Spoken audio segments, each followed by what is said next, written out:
5-6, we got nominal control. Box 5, every team, over. Box 5! I need help here.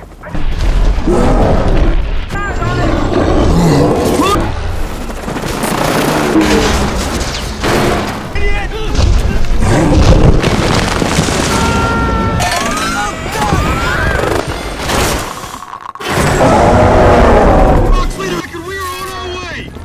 Got him. I repeat, we are going. Do you love your mama? I love her.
For me.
Die, you motherfucker.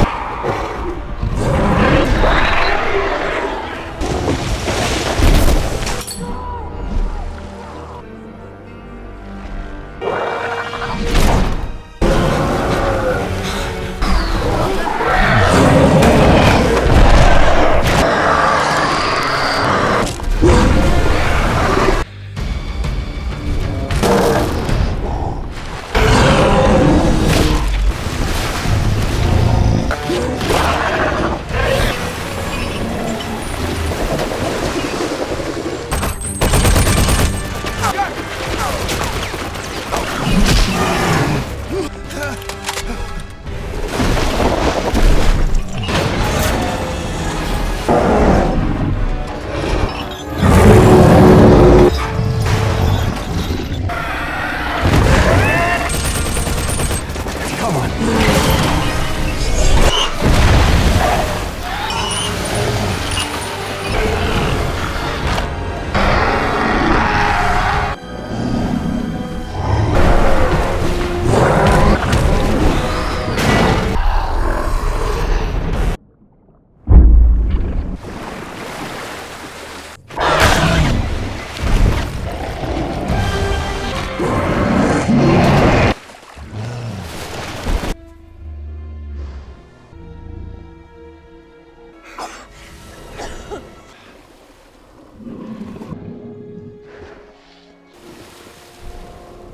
Hey guys, today we're diving headfirst into the colossal world of Kong, Skull Island from 2017, where giant monsters roam free and humans are definitely not at the top of the food chain. We kick things off with a literal crash course in history. Way back in 1944, to WWII pilots, one American, one Japanese, find themselves in a bit of a pickle after a frantic dogfight sends them plummeting onto a truly uncharted island. Just as they're about to settle their differences the old-fashioned way, you know, with fists and a whole lot of dramatic tension, something absolutely enormous stomps into the frame. The sheer scale of it is mind-boggling, a true awe moment if ever there was one. It's an immediate, bone-rattling introduction to the island's true landlord. If you had a good time with this, a like and a subscribe is a free way to help me keep making more. Fast forward to 1973, the Vietnam War is winding down, and everyone's looking for the next big thing or perhaps the next big threat. Enter Bill Rhonda, a government official who clearly watches too many monster movies, and his geologist sidekick, Houston Brooks. They've got this wild theory about unidentified terrestrial organisms, or as normal people call them, giant monsters, hiding in plain sight. Their proof? A rather ominous satellite image of a skull-shaped island, perpetually shrouded in a storm system that screams stay away, danger ahead. Rhonda, bless his adventurous heart, convinces a senator to fund an expedition because, naturally, what's more important than finding mythical creatures right after a war? So he starts assembling the dream team, a tracker named James Conrad, a photojournalist named Mason Weaver who's clearly got a knack for getting into trouble, and a whole squadron of helicopters and soldiers led by the intense Preston Packard. What could possibly go wrong when you fly a bunch of choppers full of explosives over an uncharted island named Skull Island? The journey to Skull Island is no walk in the park, more like a harrowing flight through a washing machine full of angry gods. The expedition's fleet of Hueys, bristling with 70s tech and a whole lot of firepower, has to punch through a colossal, perpetual storm system that encircles the island like a protective, electrified force field. The crackle of lightning, the violent turbulence, the sheer power of the tempest, it's a pretty intense welcome package. Everyone on board, from the hardened soldiers to the curious scientists, looks a bit green around the gills. But true to action movie form, they push through because apparently an island cloaked in eternal tempest is just attempting to ignore. As they break through the clouds, a lush, primordial world unfolds beneath them, untouched by time and seemingly teeming with. Well, we'll get to that. Upon breaching the storm, the expedition doesn't waste time with pleasantries. Rhonda's team starts dropping seismic charges to map the underground because, you know,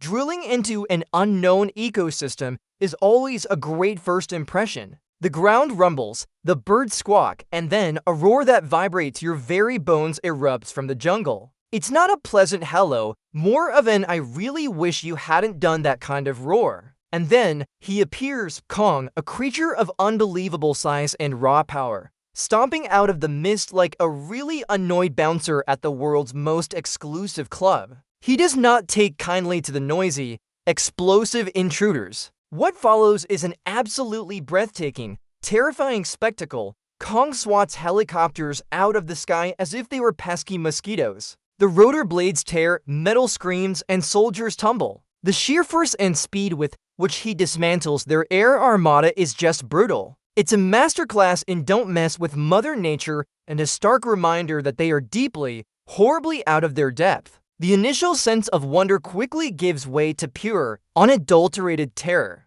Packard, the tough-as-nails commander, watches his men get annihilated, and you can practically see the vengeful fire ignite in his eyes. This isn't just a monster. This is a challenge. After Kong's whirlwind tour of destruction, the expedition is in tatters. Helicopters are scattered across the primordial landscape, smoking wrecks marking the places where men once flew. Survivors, a motley collection of soldiers, scientists, and one very determined photojournalist, find themselves stranded in small, terrified groups. The air is thick with the smell of burning fuel and the lingering echo of Kong's thunderous roars. Packard, seeing his mission and his men utterly decimated, starts to mentally reevaluate his priorities. His original objective of scientific discovery? Gone, replaced by a burning desire for retribution against the giant ape. Meanwhile, Conrad, the tracker, and Weaver, the photographer, are forced to team up,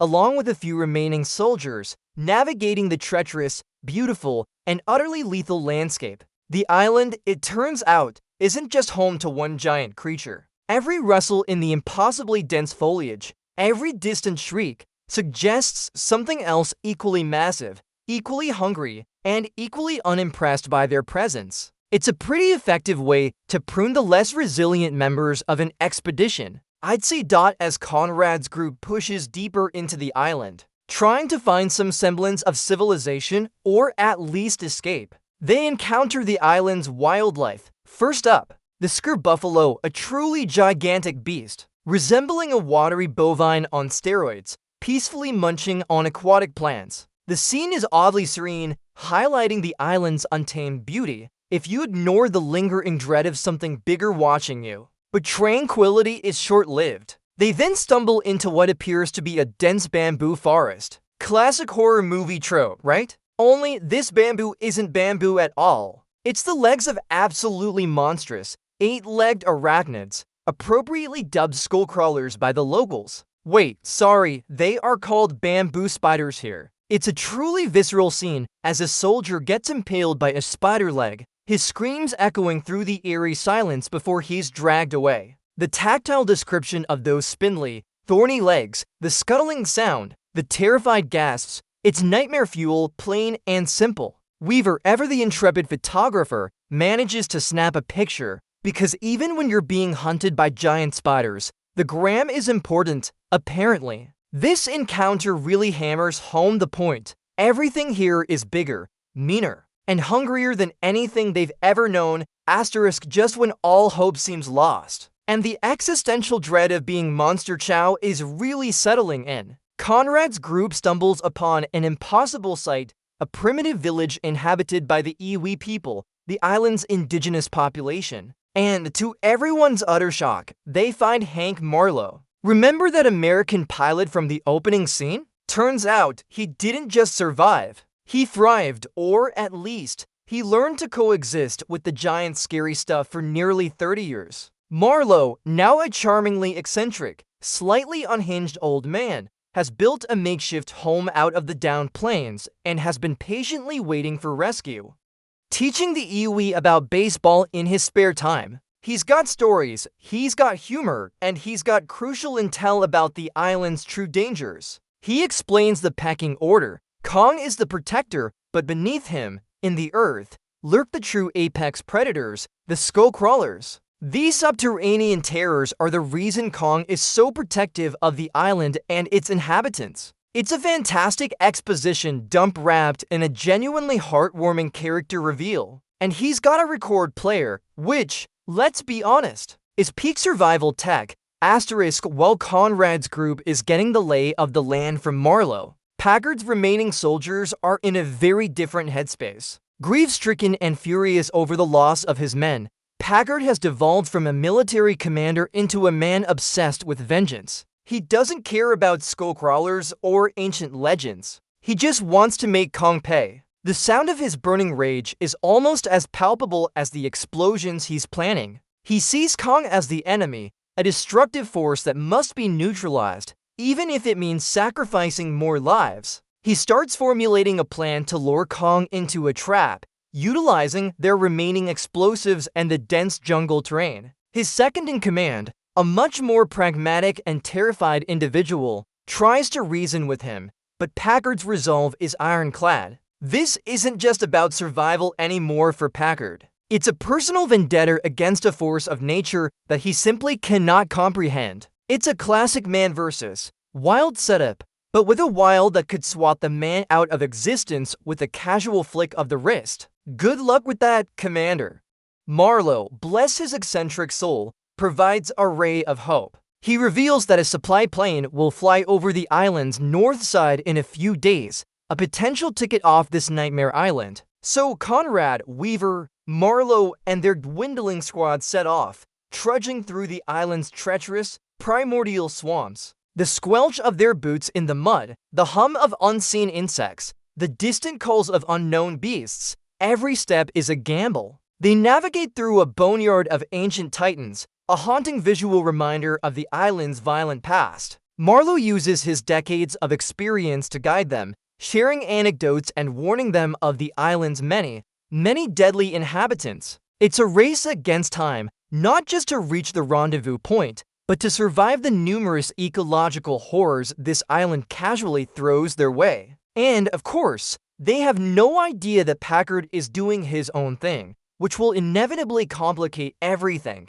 Because why have a simple escape plan when you can have a ridiculously convoluted one involving two conflicting agendas? The journey continues, and as our heroes attempt a river crossing, the island decides it's time for another pop quiz on how to survive prehistoric predators. A colossal, serpentine creature, a river monster if you will, emerges from the murky depths. The splash of its body against the water, the sickening gurgle as it snatches a soldier, the terrified yells of the survivors. It's a brutal, chaotic ambush. The soldiers open fire, their bullets pinging off the creature's armored hide like pebbles. It's a desperate struggle against a creature that seems to embody the river itself. The churning water, the frantic paddling, the snap of jaws, it's the truly tense sequence. They barely escape with their lives, once again reminded that even the most seemingly peaceful parts of Skull Island harbor unthinkable dangers. Just another Tuesday on this island, folks. Who needs Netflix when you have this kind of constant,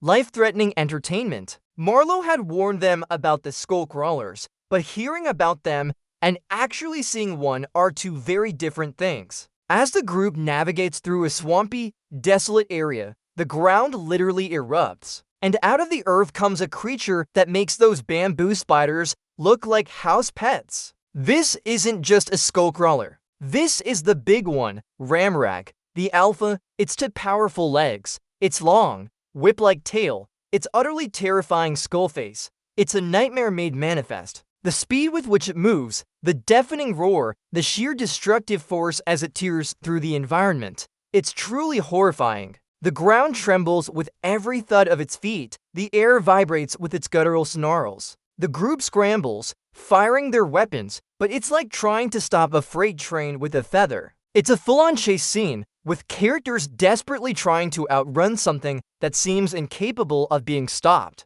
It's here that they truly grasp the scale of Kong's burden, his role as the island's protector against these subterranean devils. They now understand why Kong is necessary, and why Packard's vendetta is so misguided. They found the island's true villain, and it's a hungry one. Just when the Skullcrawler seems poised to make the entire expedition its lunch, a familiar roar echoes through the landscape. Kong arrives! It's a truly magnificent entrance, a thundering sprint across the terrain, culminating in a brutal, no-holds-barred brawl with the Skullcrawler. The ground shakes, rocks fly, and the sounds of impact are bone-jarring as these two titans clash. Kong, ever the protector, makes quick work of this particular Skullcrawler, dispatching it with raw power and a surprising amount of tactical thinking. Afterward, in a truly tender moment that helps sell Kong not as just a monster, but a sentient being, Weaver approaches the colossal ape. The giant's breath, the texture of his fur,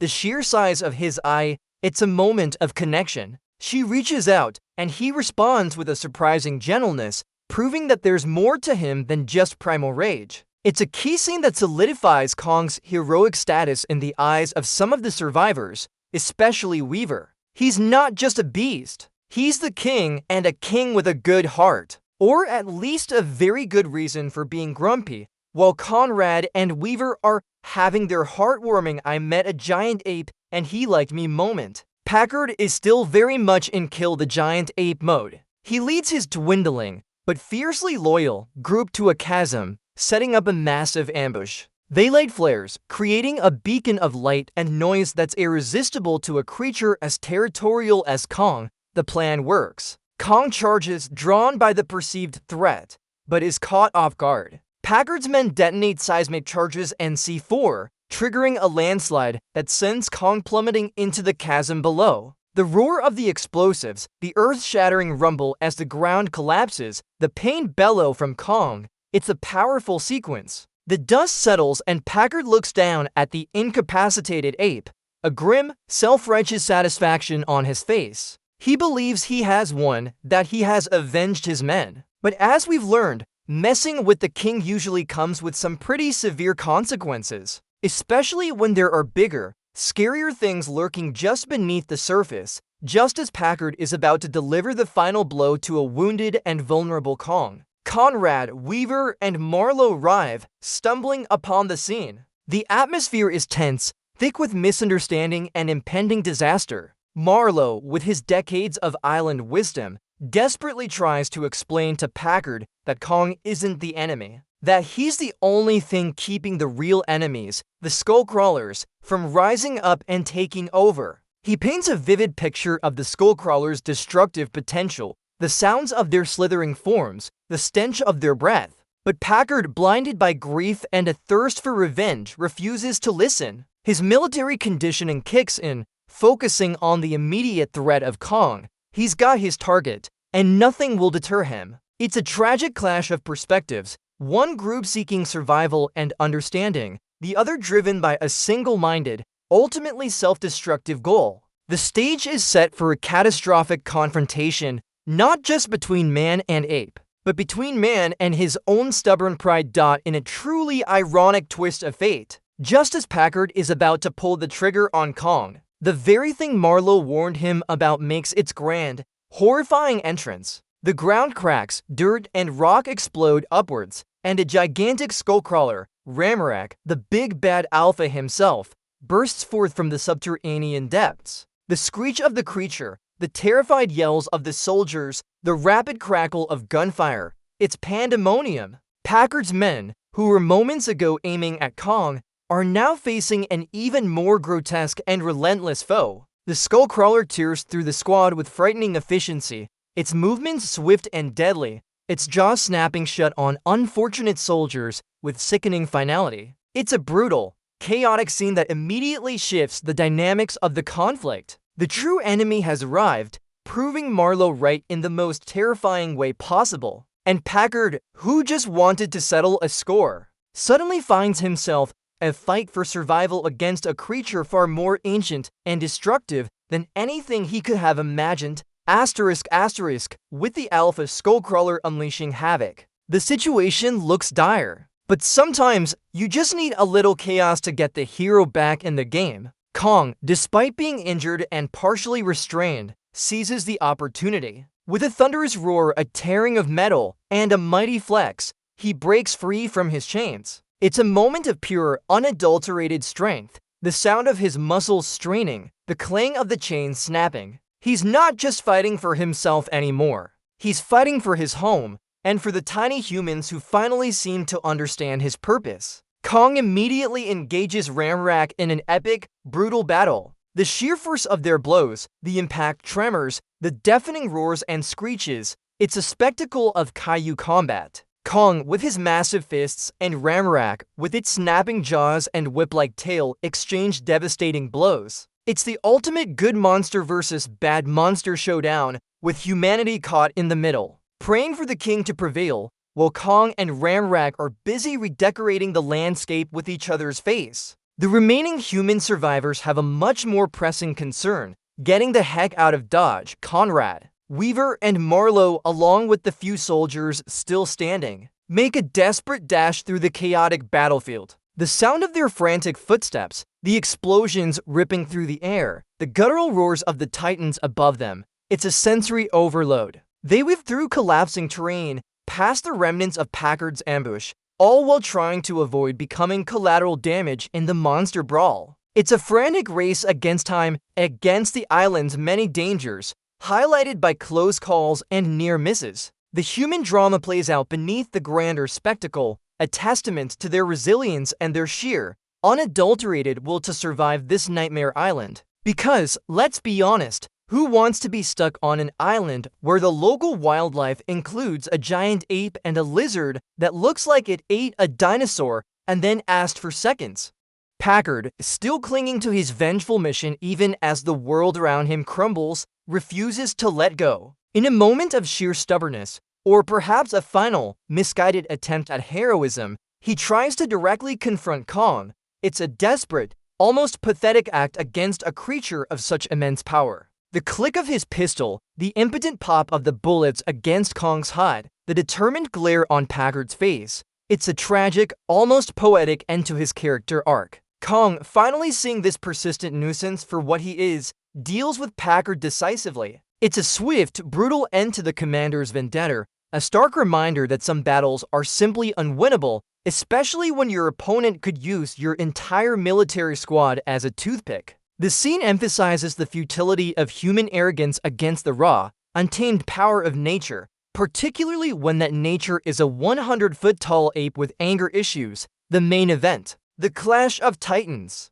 Kong vs. Ramrak. This isn't just a fight. It's a primal scream of survival. The ground erupts, the air crackles with energy, and the sounds of their fury are deafening. Kong uses his environment, his raw strength, and a surprisingly intelligent array of tactics against the Skullcrawlers' vicious speed and razor-sharp teeth. They tear through ancient ruins, sending debris flying. The sound of bone scraping against rock, the powerful thuds of Kong's fists, the Skullcrawlers' piercing shrieks, it's all incredibly visceral. Ramrak attempts to swallow Kong whole, a terrifying moment where it seems the king might fall. But Kong, with a mighty roar and an almost superhuman effort, fights back from within the beast. In a truly gruesome, yet satisfying move, Kong rips out Ramrak's tongue, ending the Skullcrawler's reign of terror. The sickening squelch, the final thrashing of the beast, the triumphant roar of Kong, it's a powerful, definitive victory.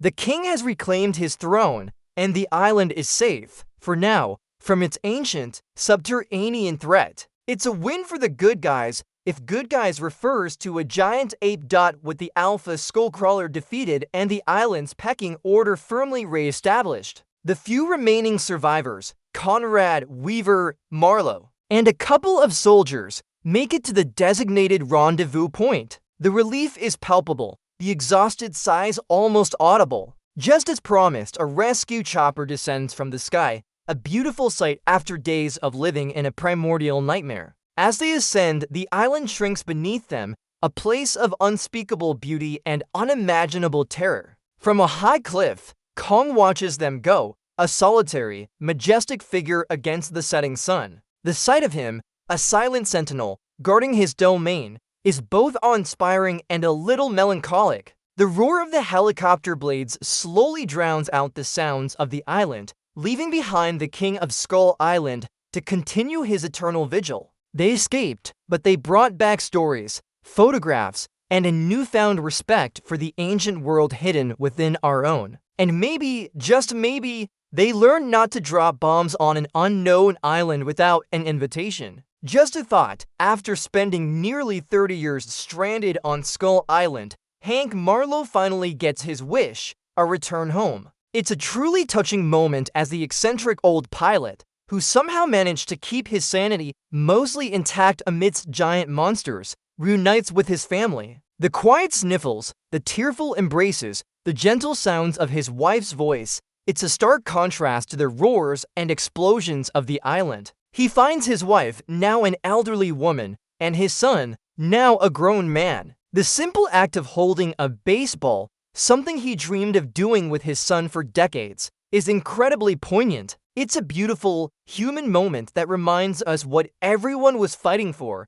what they were trying to get back to. It's the emotional anchor of the film, proving that even after facing unimaginable horrors, there's still hope, still family, and still a little piece of home waiting for you. Though I bet his stories at the dinner table are going to be wild. Honey, guess what I did for 30 years? Taught giant apes how to pitch. Just when you thought the monster madness was over, stick around for the post-credit scene, because Hollywood loves a good tease. Conrad and Weaver, now back in civilization, are being debriefed, or rather interrogated, by the shady government organization, Monarch. They're clearly being told to keep quiet about what they saw. But then, the real fun begins. They're shown projections of ancient cave paintings and footage, revealing not just Kong, but other colossal titans. The sounds of their names whispered, the fleeting glimpses of their terrifying forms, Godzilla, Mothra, Rodan, and King Ghidorah.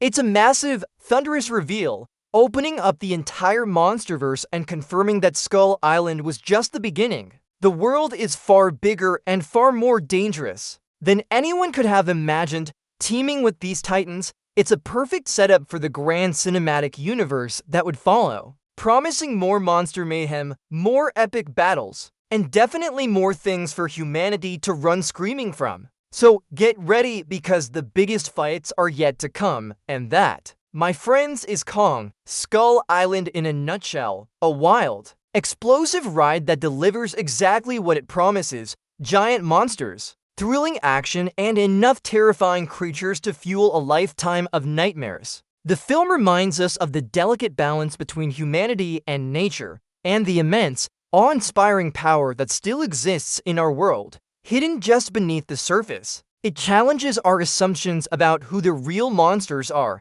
and who the true protectors can be. It's a testament to resilience, the futility of vengeance, and the enduring magic of uncharted territories. So as Kong continues his eternal vigil over Skull Island, let's remember that sometimes the biggest heroes come in the largest packages, and a healthy dose of respect for the unknown can go a long, long way. Then we're diving headfirst into the colossal world of Kong, Skull Island, a film that dares to ask, what if a giant ape wasn't enough, and we also needed gigantic lizards and a whole bunch of 70s swagger? We kick things off in a decidedly grim 1944 with two WWII pilots, one American, one Japanese, having a very bad day. Their planes have crashed on some mysterious island, and instead of calling a truce over a shared packet of stale crackers, they decide to finish the war with their fists. It's a pretty intense brawl, full of grunts and strained fabric sounds, until suddenly, the ground starts vibrating. Think your phone's on silent in your pocket, but amplified about 1,000,000 times. This isn't just an earthquake, folks. It's the arrival of the island's grumpy landlord, a colossal gorilla named Kong. He's huge, he's hairy, and he looks like he's just woken up from a nap he really didn't want interrupted. If you like this sneak peek, hit the like button and subscribe. It's the best way to support the channel, and let me know you want more. Fast forward to 1973, a time of disco, questionable fashion choices, and the tail end of the Vietnam War. Enter Bill Ronder, a government official from the shadowy organization known as Monarch, which, let's be honest, sounds less like a scientific body and more like a secret society dedicated to finding big creepy crawlies. Rhonda, looking all serious and conspiratorial, has some new satellite photos that reveal an uncharted island, perpetually shrouded by an unholy storm system. It's a landmass that somehow managed to avoid detection until now, which, frankly, makes you wonder about the quality of their cartographers. He wants to lead an expedition there, promising new discoveries, though he's vague on the what exactly are we looking for part. The sound of projector slides clicking and a low hum of anticipation fills the room, hinting at secrets about to be unveiled. It's giving us serious let's poke the sleeping giant vibes.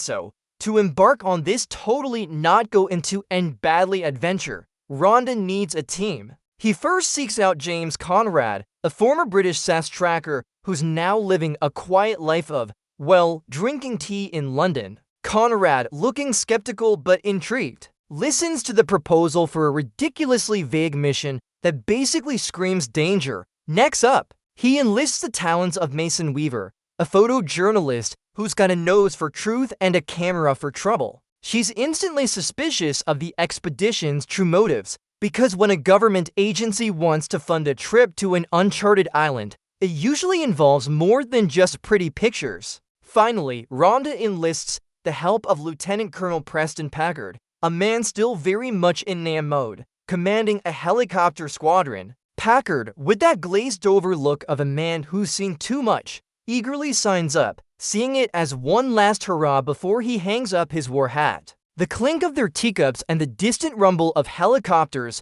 setting off set a tense mood, a silent prelude to the storm they're about to fly into. With the team assembled, they set off. Picture this, a glorious convoy of Huey helicopters, looking very much like a scene straight out of Apocalypse Now, but instead of just going upriver, they're heading into a literal wall of clouds. This isn't your average summer thunderstorm. This is a perpetual, swirling vortex of chaos that acts as the island's bouncer, deterring any unwelcome guests. The roar of the helicopter blades is deafening, punctuated by the sharp crackle of static over the comms as they push through the violent updrafts and downdrafts. Turbulence hits like a punch to the gut, rattling everyone inside, and the scientists, bless their curious hearts, are already giddily taking samples, completely oblivious to the fact that they're basically flying blind into what could be the world's largest monster mosh pit. The tension is palpable, a humming vibration in the air, the kind that makes your teeth ache.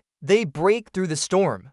And what greets them is a sight that would make even the most jaded explorer gasp. Lush, vibrant, and utterly primeval. But before they can take any pretty pictures, Rhonda's team starts dropping seismic charges to map the ground below. Because, naturally, the best way to introduce yourselves to a potentially pristine ecosystem is with a series of loud, ground-shaking explosions. What could possibly go wrong? Well, a lot. The ground beneath them erupts, and out of the misty jungle foliage, the very large and very angry King Kong rises, looking thoroughly unimpressed. The thud of his gigantic fists against the earth vibrates through the helicopter cabins, a visceral shockwave. The roar that rips through the air is less a sound and more a physical assault. He swats the helicopters out of the sky like flies, the metallic screech of tearing metal and the fiery explosions echoing across the valley. It's an absolute massacre, a masterclass in aerial dismemberment, and definitely not the welcome to our humble island greeting card they were hoping for. The helicopter assault is devastating. The sheer impact of Kong's attack leaves a trail of smoking wreckage and terrified survivors. Our heroes are now scattered across a ridiculously hostile island, which is definitely not ideal. Lieutenant Colonel Packard, however, isn't thinking about survival. He's thinking about revenge. The destruction of his squadron, the pride of his career, ignites a furious, almost insane determination in him. He stands amidst the burning husks of his choppers, the acrid smell of burning fuel stinging the air, his eyes blazing with a singular, dangerous purpose. He's going to kill Kong. Meanwhile, Conrad and Weaver find themselves separated from the main military group, landing in a less explosive, but still equally terrifying part of the island. The silence after the explosions is almost more unnerving, punctuated only by the distant, heavy thud of Kong's footsteps and the unsettling calls of unseen creatures. Conrad, Weaver, and a few other lucky or unlucky survivors stumble through the dense jungle, where the foliage is so thick it feels like it's trying to eat them. Just when they think things couldn't get any weirder, they encounter an honest-to-goodness human being. But this isn't some fresh-faced tourist. It's an old, eccentric man named Hank Marlowe, who looks like he's been on a permanent Survivor season since the 1940s, turns out. He's the American pilot we saw at the very beginning, stranded on Skull Island for nearly 30 years. He somehow managed to survive all this time, living with the native Iwi people, and has a rather unique perspective on the island's wildlife. The surprise and relief of finding another human quickly turn into a fresh wave of questions. He emerges from a makeshift hut, looking like a wizard who got lost on a tropical vacation, and his voice is raspy but full of tales, a stark contrast to the buzzing insects and rustling leaves that had been their only companions. Marlowe, bless his cotton socks, immediately launches into a frantic, yet surprisingly coherent, explanation of Skull Island's truly bonkers ecosystem. He draws in the sand like a mad professor, illustrating the island's actual power dynamic. According to him, Kong isn't the villain. He's the island's protector, the king who keeps everything in balance. The real bad guys? Monstrous, subterranean reptilian creatures he calls Skullcrawlers. They're bony, slimy, and apparently have an insatiable appetite for anything with a pulse, especially other giant apes. Marlowe vividly describes the Skullcrawlers, their unsettling skittering sounds and bone-chilling roars, painting a picture of pure, primal fear. He explains that these things killed Kong's entire family, leaving him as the last of his kind,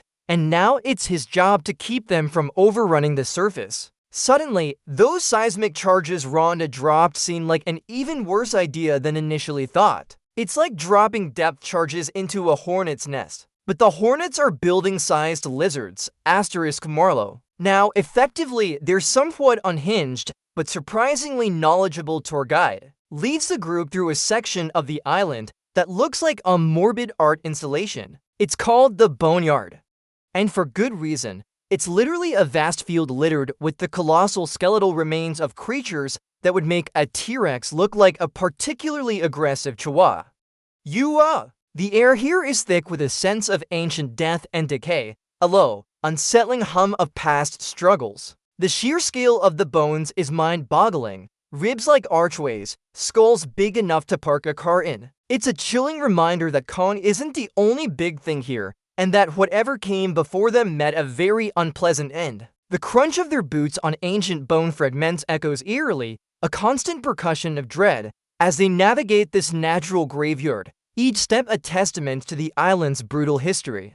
Just to keep things interesting, the Boneyard isn't just about pretty scenery. One of the soldiers, a man named Mills, gets a little too curious about a seemingly harmless tree trunk. Surprise, it's not a tree trunk. It's a leg of a truly colossal, camouflaged spider, the kind that would make an arachnophobe spontaneously combust. This thing is less spider and more multi-leg nightmare fuel. It bursts from its hiding place with a sickening wrestle of chitin, impaling Mills with a leg the size of a telephone pole. The screams of the dying soldier are sharp and horrifying, punctuated by the wet thud of the spider's movements. Chaos erupts as the remaining soldiers open fire, the rapid-fire crackle of automatic weapons tearing through the air, trying to bring down this monstrous arachnid. It's a terrifying, visceral fight, a stark reminder that on Skull Island, even the plants might be trying to eat you, and everything else definitely is, while Conrad and Weaver are busy playing hide-and-seek with giant spiders.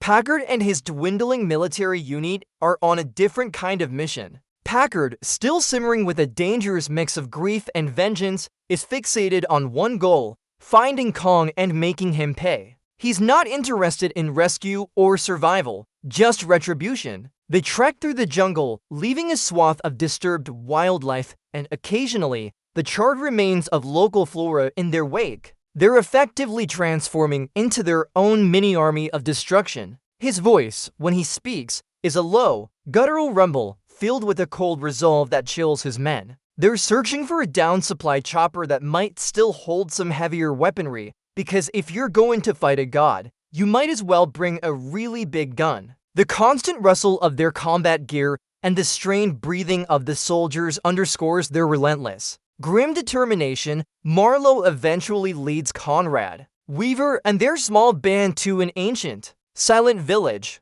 This is where the Iwi people live, a mysterious native tribe who, for reasons known only to them, prefer to communicate primarily through unsettlingly intense stares and body language. They're not big on chit-chat, but they are experts in cryptic warnings, gesturing wildly at the ground, clearly indicating that something really unpleasant lives beneath their feet. It's a moment of cultural immersion mixed with creeping dread. The air in the village is heavy with the scent of wood smoke and damp earth, and the only sounds are the gentle rustle of palm fronds and the soft patter of feet. The Iwi show them ancient drawings depicting Kong as their protector, battling the very Skullcrawlers Marlowe described. It's like a prehistoric PowerPoint presentation. but with significantly higher stakes and the distinct lack of a coffee break during their time near the Iui village. Weaver, with her insatiable need to point her camera at dangerous things, manages to have a surprisingly intimate moment with Kong.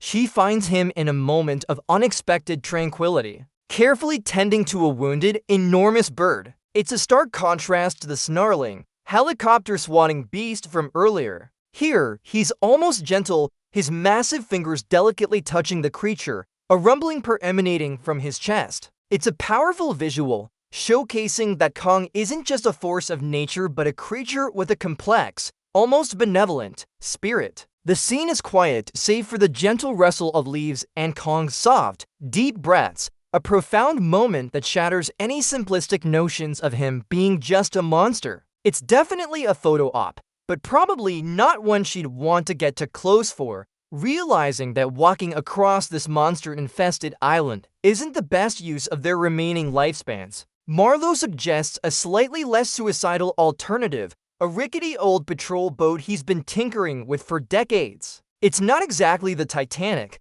but it floats, and on Skull Island, that's practically a miracle. They set off downriver, the morning mist hanging heavy over the water, shrouding the banks in an eerie, ethereal glow. The gentle lapping of the water against the hull is the only sound, a deceptive calm before the inevitable storm. Everyone is on edge, eyes scanning the water and the surrounding jungle, knowing that something else could be lurking just beneath the surface or in the trees. The air itself feels thick with anticipation, the kind that makes the hairs on your neck stand up. It's less a tranquil river cruise and more a slow, suspenseful roll of the dice. Of course, a calm river journey on Skull Island is about as likely as finding a Starbucks. Their tranquility is brutally interrupted when a massive, serpentine creature bursts from the water, its scales glistening ominously. This thing is less river snake and more prehistoric sea monster with an attitude problem. It wraps its enormous coils around their flimsy boat, sending splinters flying and people tumbling. The frantic shouts of the soldiers are drowned out by the creature's guttural roars and the sickening crack of breaking wood. Poor Brooks, one of the scientists, meets a particularly gruesome end, proving once again that curiosity can kill the cat, or in this case, the geologist. Bullets ping uselessly off its armored hide as the beast thrashes, turning their escape vessel into a death trap. It's a chaotic, terrifying battle for survival, punctuated by desperate screams and the violent splashes of the creature's powerful tail. As the crew fights a losing battle against nature's ancient wrath, after that aquatic nightmare, Marlowe, ever the resourceful old-timer, has a plan: get his old, half-repaired plane flying again. It's a vintage bird that looks like it's seen better decades, but it's their only hope for a relatively speedy exit. The sound of tools clanking against metal fills the humid air as he frantically works. Just as they think they might actually pull off a miraculous escape, a particularly nasty skullcrawler decides to crash their party. This one is big, mean, and very, very hungry. In a truly selfless moment, Marlowe makes the heartbreaking decision to stay behind, holding off the creature to buy Conrad and Weaver enough time to escape in a separate, smaller boat. His final wave from the cockpit, a blend of melancholic resolve and a hint of weary peace, is a poignant farewell as the roar of the plane's engine fills the air, a symbol of hope and sacrifice against the growls of the approaching beast. The sound of the plane struggling to take off is a nail-biting, desperate symphony of mechanical effort. Meanwhile, Packard's vendetta against Kong has reached its fever pitch. He's found his down-supply chopper, and with it, a glorious arsenal of napalm and enough explosives to level a small country. His plan is simple, brutal, and utterly insane: lure Kong into a trap.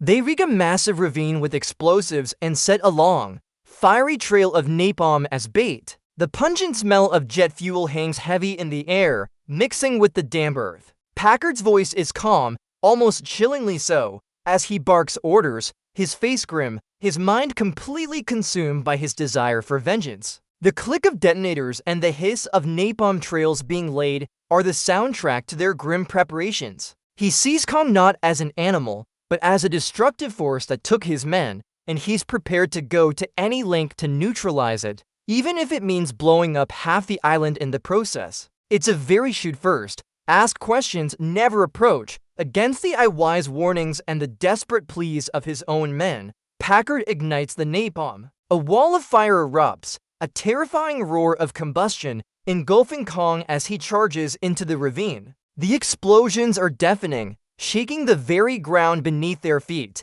a symphony of destruction. Kong, now utterly enraged and severely burned, lets out a guttural roar of pain and fury, a sound that rips through the air, vibrating in your bones. He's not just angry, he's absolutely incandescent with rage, thrashing against his tormentors, blindly swatting at anything that moves. The crackle of burning foliage, the screams of the soldiers caught in the periphery, and the heavy thud of Kong's immense body collapsing and struggling echo through the inferno. It's a truly awful spectacle, showcasing both the destructive power of man and the raw, untamed force of nature pushed to its breaking point. This is less a battle and more an execution attempt gone spectacularly. Painfully wrong for everyone involved. Just when you think things couldn't possibly get any worse for Kong, or for anyone, really, the ground starts to violently rupture. Marlowe's earlier warnings suddenly feel terribly prophetic. With a sickening crunch and a geyser of dirt and rock, the big one emerges from the subterranean depths. This isn't just a skullcrawler. This is the Skullcrawler, the terrifying alpha, a creature of truly monstrous proportions, easily dwarfing its smaller brethren. Its roar is deeper, more resonant, a sound of ancient, boundless hunger. It smells Kong's weakness, his pain, and it's not here to offer a comforting shoulder pat. It's here to finish him off. The visual is genuinely spine-chilling, a creature of pure predatory instinct, its bony maw dripping with malice, its massive claws tearing through the earth. The air fills with the guttural clicks and snarls of this new, ultimate threat, a sound that sends shivers down your spine and tells you that the fight for survival just got exponentially harder. And so, the main event begins. Kong, still reeling and burned from Packard's napalm party, against the big one, the ultimate Skullcrawler. It's a clash of titans. But Kong is fighting at a severe disadvantage. The Skullcrawler, all snapping jaws and razor-sharp claws, immediately goes for the kill, its movements a terrifying blur of reptilian fury. The earth trembles with every thud of their colossal bodies colliding, the air filled with the wet, tearing sounds of flesh and the deafening roars of both beasts, our human heroes. Caught squarely in the middle, become glorified spectators in the most dangerous arena imaginable, dodging falling debris and stray monster limbs. It's a brutal, no-holds-barred brawl, a symphony of destruction where every blow could mean the end for either Titan, and definitely for any human nearby, the frantic scream of the humans.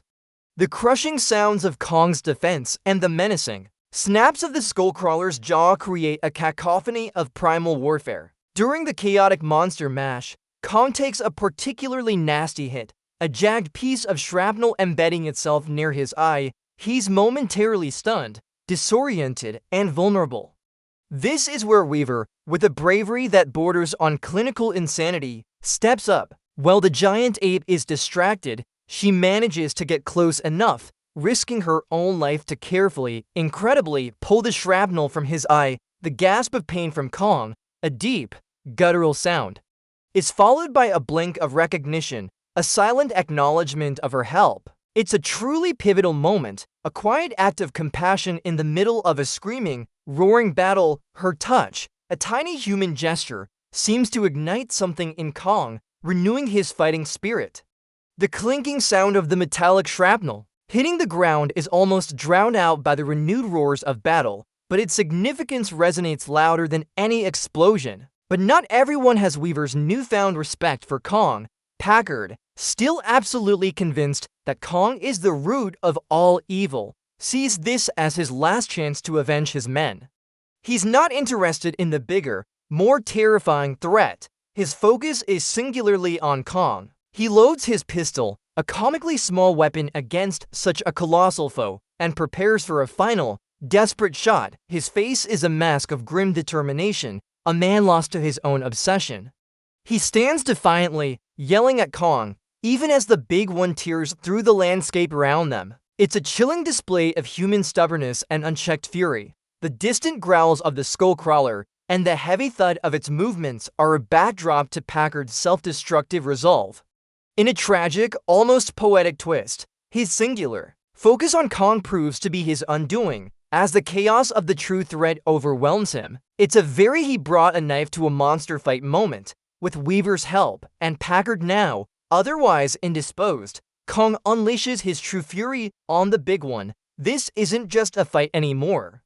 It's a personal vendetta, a battle for the very soul of the island. Kong, now fully engaged, fights with a primal, raw power that makes even the formidable Skullcrawler look like it's struggling. He grabs the monstrous reptile, slamming it against rock faces with sickening thuds. The sound of bone against stone echoing through the valley. He uses the environment to his advantage, swinging massive tree trunks like baseball bats and tearing chunks of earth from the ground. The Skullcrawler's pained shrieks and growls are met with Kong's thunderous roars, a defiant declaration of his dominance. It's a visceral, bone-jarring spectacle of nature's ultimate predator reclaiming his throne, each blow delivered with the weight of decades of protection and ancestral grief. The battle culminates in a truly brutal, gut-wrenching pun absolutely intended finale. Kong, with a primal roar that would make a T-Rex wet itself, finally gains the upper hand. He traps the big one's jaws, wrenches them open with astonishing force, and then, in a move that is both horrifying and incredibly effective, he reaches inside its mouth and rips out its internal organs with his bare, enormous hands. The wet, tearing sound is accompanied by the Skullcrawler's gurgling, dying shriek, a sound that quickly fades into an unsettling silence. It's a messy, visceral end. A stark display of Kong's incredible power and his absolute dominion over Skull Island. The defeated Skullcrawler's limp body finally collapses, its final breath a faint, wheezing gasp, leaving Kong as the undisputed, triumphant king. The blood-curdling silence that follows is thick with the smell of death and triumph. A chilling end to a monstrous saga. With the big one officially decommissioned, and Kong once again the undisputed landlord, the remaining survivors finally get their miracle, a rescue helicopter. Guided by the ingenuity of Marlowe's earlier efforts, appears on the horizon. A glorious beacon of hope. Conrad, Weaver, and the few other lucky souls are airlifted off the treacherous island, leaving behind the primal chaos and the silent, watchful gaze of Kong as they ascend. They look back at the majestic ape, standing tall amidst the smoking wreckage and lush jungle, a silent guardian now returning to his duties. The rhythmic thrum of the helicopter blades is a welcome sound, a promise of safety after so much violence and fear. It's a moment of profound relief mixed with a lingering awe for the impossible world they just survived, a place where legends walk and giant lizards crawl. They've seen things, man, they've seen things. And what about our eccentric, but ultimately heroic, pilot Hank Marlowe? Well, after nearly 30 years presumed dead, this man finally gets to go home. He's reunited with his now elderly wife and his grown-up son, who probably thought his dad was just a really vivid ghost story. It's a truly heartwarming, if slightly awkward, reunion, full of tears and embraces, and probably a lot of explaining to do about giant apes and lizards, the quiet click of an old camera flash. Preserving the moment, and the soft, choke sobs of joy are deeply affecting. It's a poignant moment of closure for a man who literally fought a war and then survived a monster island, a true testament to the human spirit's resilience and the enduring power of family. Even when you've been gone long enough to miss disco and the invention of the internet, we love a happy ending, even if it took 3 decades and a whole lot of monstrous shenanigans to get there. Just when you thought the giant monster fun was over. Stick around for the post-credits scene. Conrad and Weaver are back with Monarch, getting a rather intense debriefing. Turns out, Skull Island was just the tip of the monstrous iceberg. They're shown classified files that reveal the existence of other titans, ancient, colossal creatures lurking across the globe. We get tantalizing glimpses of cave paintings and ancient texts depicting familiar names, Mothra, a giant luminous moth, Rodin, a flying volcanic terror, and, of course, the big bad, King Ghidorah, the three-headed dragon of destruction. The rapid flicking of projector slides and the dramatic swells of the score build an immense sense of scale. It's a glorious, fan service-filled tease, explicitly connecting this film to a much larger cinematic universe, assuring us that the world of giant monsters is far from over. It's basically a gigantic promise for more destruction, more mayhem, and more reasons to question humanity's place in the food chain. And so, our journey through Kong, Skull Island comes to a close. This film isn't just about a giant ape.